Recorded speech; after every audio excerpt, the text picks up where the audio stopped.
the interior of despair. Let us try to say it. It is necessary that society should look at these things, because it is itself which creates them. He was, as we have said, an ignorant man, but he was not a fool. The light of nature was ignited in him. Unhappiness, which also possesses a clearness of vision of its own, augmented the small amount of daylight which existed in this mind.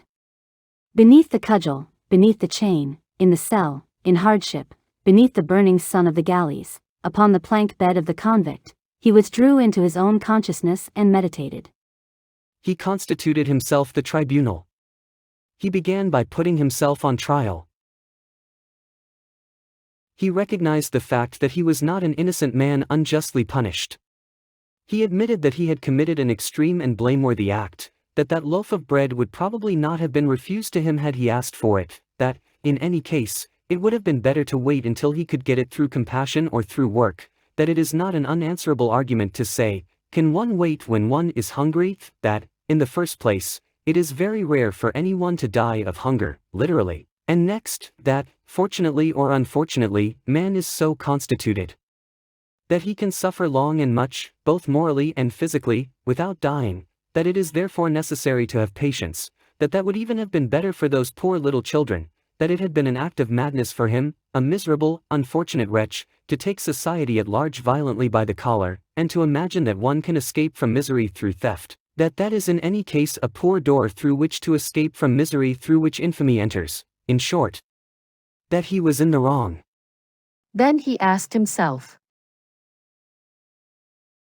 whether he had been the only one in fault in his fatal history. Whether it was not a serious thing, that he, a laborer, out of work, that he, an industrious man, should have lacked bread. And whether, the fault once committed and confessed, the chastisement had not been ferocious and disproportioned. Whether there had not been more abuse on the part of the law, in respect to the penalty, than there had been on the part of the culprit in respect to his fault. Whether there had not been an excess of weights in one balance of the scale, in the one which contains expiation. Whether the overweight of the penalty was not equivalent to the annihilation of the crime, and did not result in reversing the situation, of replacing the fault of the delinquent by the fault of the repression, of converting the guilty man into the victim, and the debtor into the creditor, and of ranging the law definitely on the side of the man who had violated it. Whether this penalty, complicated by successive aggravations for attempts at escape, had not ended in becoming a sort of outrage perpetrated by the stronger upon the feebler, a crime of society against the individual, a crime which was being committed afresh every day, a crime which had lasted 19 years. He asked himself whether human society could have the right to force its members to suffer equally in one case for its own unreasonable lack of foresight, and in the other case for its pitiless foresight, and to seize a poor man forever between a defect and an excess, a default of work and an excess of punishment. Whether it was not outrageous for society to treat thus precisely those of its members who were the least well endowed in the division of goods made by chance, and consequently the most deserving of consideration. These questions put and answered, he judged society and condemned it. He condemned it to his hatred. He made it responsible for the fate which he was suffering, and he said to himself that it might be that one day he should not hesitate to call it to account. He declared to himself that there was no equilibrium between the harm which he had caused and the harm which was being done to him. He finally arrived at the conclusion that his punishment was not, in truth, unjust, but that it most assuredly was iniquitous. Anger may be both foolish and absurd. One can be irritated wrongfully, one is exasperated only when there is some show of right on one side at bottom. Jean Valjean felt himself exasperated. And besides, human society had done him nothing but harm, he had never seen anything of it save that angry face which it calls justice, and which it shows to those whom it strikes. Men had only touched him to bruise him. Every contact with them had been a blow. Never, since his infancy, since the days of his mother, of his sister, had he ever encountered a friendly word and a kindly glance. From suffering to suffering, he had gradually arrived at the conviction that life is a war, and that in this war he was the conquered. He had no other weapon than his hate. He resolved to wet it in the galleys and to bear it away with him when he departed. There was at Toulon a school for the convicts, kept by the ignorant and friars, where the most necessary branches were taught to those of the unfortunate men who had a mind for them. He was of the number who had a mind. He went to school at the age of 40, and learned to read, to write, to cipher. He felt that to fortify his intelligence was to fortify his hate. In certain cases, education and enlightenment can serve to eke out evil. This is a sad thing to say. After having judged society, which had caused his unhappiness, he judged Providence, which had made society, and he condemned it also. Thus, during 19 years of torture and slavery, this soul mounted and at the same time fell. Light entered it on one side, and darkness on the other. Jean Valjean had not, as we have seen, an evil nature.